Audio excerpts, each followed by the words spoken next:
Hello friends, welcome back to Chandana Jashvi logs. ಇವತ್ತು ನಾನು ಮಸಾಲ ದೋಸೆಗೆ ಈ ಮಸಾಲ ಚಟ್ನಿ ಹೇಗೆ ಮಾಡಿಕೊಡೋದು ಅನ್ನೋದನ್ನ ತೋರಿಸ್ತಿದ್ದೀನಿ. ಇಲ್ಲಿ ಒಂದು 4-5 ಬ್ಯಾಡಗಿ ಮೆಣಸಿನ್ಕಾಯಿ ಮತ್ತು 2 ಒಣಮೆಣಸಿನ್ಕಾಯಿನ ಬಿಸಿ ನೀರಲ್ಲಿ ಒಂದು 10 ನಿಮಿಷ ನೆನೆಸಿಟ್ಕೊಳ್ತಾ ಇದ್ದೀನಿ.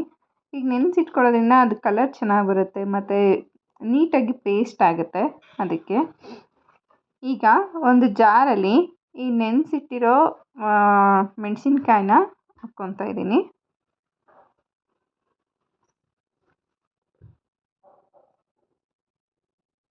ಅದಕ್ಕೆ ಸ್ವಲ್ಪ ಜೀರಿಗೆ,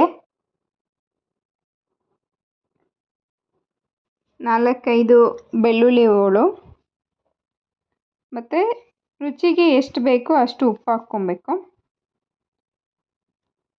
ಅದಕ್ಕೆ ಸ್ವಲ್ಪ ಕಡಲೆಪಪ್ಪು ಹಾಕ್ಕೊಂಡು ನೀಟಾಗಿ ಚೆನ್ನಾಗಿ ರುಬ್ಕೊಂಡ್ರೆ ಮಸಾಲ ದೋಸೆಗೆ ರೆಡ್ ಚಟ್ನಿ ರೆಡಿಯಾಗಿರುತ್ತೆ.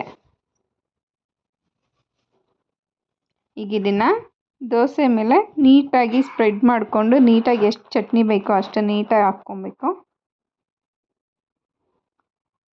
ಹಾಕ್ಕೊಂಡ್ರೆ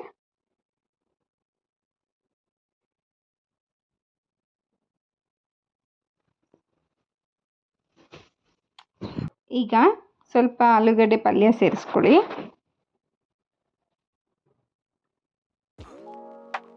ನೋಡಿ, ಈಗ ಮಸಾಲ ದೋಸೆ ರೆಡಿಯಾಗಿರುತ್ತೆ.